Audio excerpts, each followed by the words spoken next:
నమస్తే, welcome to Swapnika devotional TV. Hindu మతంలో పెరుగుకు చాలా ప్రాధాన్యత ఉంది. పూజ సమయంలో భగవంతునికి నైవేద్యంగా పెరుగును సమర్పిస్తూ ఉంటారు. అంతేకాదు శివునికి పంచామృతాలతో అభిషేకం కూడా నిర్వహిస్తూ ఉంటారు. దేవునికి ఇలా పెరుగుతో అభిషేకం చేయడం శుభప్రదంగా భావిస్తారు. ఇక ఏదైనా శుభకార్యం చేసే ముందు పెరుగు తిని ఇంటి నుంచి బయటకు వెళ్తే మంచిదని భావిస్తారు. ఇవే కాకుండా పెరుగును కొన్ని విధాలుగా ఉపయోగించడం వల్ల జీవితంలో అన్ని రకాల కష్టాలు తొలగిపోతాయని పురాణాల్లో చెప్పబడింది. ఇప్పుడు అవేంటో చూద్దాం. శంకరునికి పాలతో పెరుగుతో అభిషేకం చేస్తూ ఉంటారు. అది చాలా పవిత్రమైనదిగా పరిగణించబడుతుంది.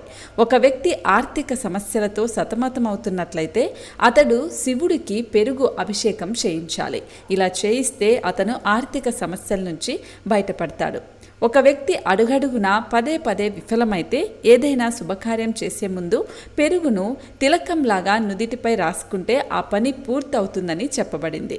సో అంతేకాదు శాస్త్ర ప్రకారం కుండలి అలాగే గ్రహ దోషాలను తొలగించడానికి పెరుగును ప్రతిరోజు తీసుకోవాలి. దీంతో గ్రహ దోషాల వల్ల ఏర్పడే అడ్డంకులన్నీ పూర్తిగా తొలగిపోతాయట. కాబట్టి ఇప్పటి నుంచి మీరు ప్రతిరోజు పెరుగును కూడా తినడం అలవాటు చేసుకోండి. అలాగే జ్యోతిష్య శాస్త్రం ప్రకారం నీటిలో కాస్త పెరుగును వేసుకొని ప్రతిరోజు స్నానం చేయటం వల్ల సంపద కూడా పెరుగుతుందట. కాబట్టి ప్రతిరోజు మీరు చేసే స్నానంలో ఆ బకెట్ నీళ్ళల్లో పెరుగును కూడా వేసుకొని స్నానం చేయండి. కొంచెమే పెరుగు వేసుకోండి, ఎక్కువ కాదు. ఒక స్పూన్ కూడా అవసరం లేదు, ఒక 2-3 చుక్కల్లాగా అన్నమాట. సో ఇలా వేసుకొని స్నానం చేస్తే మీ ఆర్థిక సమస్యలన్నీ తొలగిపోతాయని పండితులు చెబుతూ ఉన్నారు. కాబట్టి ఖచ్చితంగా పాటించండి. అలాగే ఒక వ్యక్తి ఏదైనా ముఖ్యమైన పని చేయబోతున్నట్లయితే, అంటే ఏదైనా పని చేయబోయే ముందు అతను చక్కెర కలిపిన పెరుగుని తింటే చాలా మంచి విజయాలు అందుకుంటాడట. దీని వెనుక ప్రధాన కారణం కూడా చెప్పబడింది అని పురాణాల్లో చెప్పబడింది. మీరు ఒకవేళ ఏదైనా ఉద్యోగానికి ఇంటర్వ్యూకి వెళ్తూ ఉన్నా, లేదా ఏదైనా స్పోర్ట్స్ ఆడటానికి వెళ్తూ ఉన్నా, ఏదైనా మంచి కార్యం ఇది సక్సెస్ అవ్వాలని వెళ్తారు కదా, అలాంటి టైంలో పెరుగులో చక్కెరను కలుపుకొని తినండి.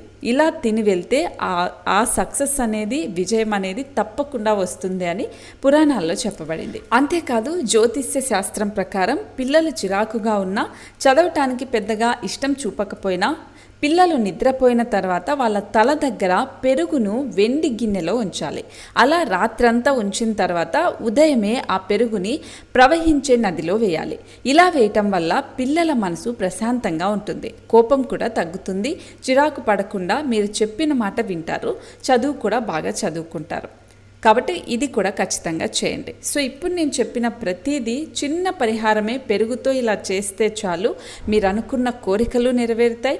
తల స్నానం చేసేటప్పుడు కొంచెం పెరుగు వేసుకొని స్నానం చేస్తే మీకు ఆర్థిక సమస్యలన్నీ పోయి సంపద బాగా పెరుగుతుంది. అంతేకాదు పిల్లలు బాగా చదవాలన్నా, మీ మాట వినాలన్నా కూడా ఇప్పుడు నేను చెప్పిన విధంగా చెయ్యండి. పెరుగుతో ఇలా చేస్తే మీ ఆర్థిక సమస్యలు తీరుతాయి, మీ కోరికలు కూడా నెరవేరుతాయి. ఇది పురాణాల్లో చెప్పబడింది. కాబట్టి ఖచ్చితంగా ఇది పాటించండి. పెరుగుకు అంత ప్రాముఖ్యత ఉంది.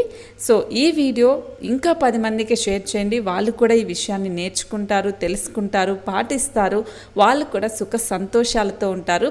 మన ఛానల్లో ఆధ్యాత్మిక విషయాలన్నీ కూడా ఒక 10 మందికి ఉపయోగపడాలనే ఉద్దేశంతోనే చేస్తూ ఉన్నాను.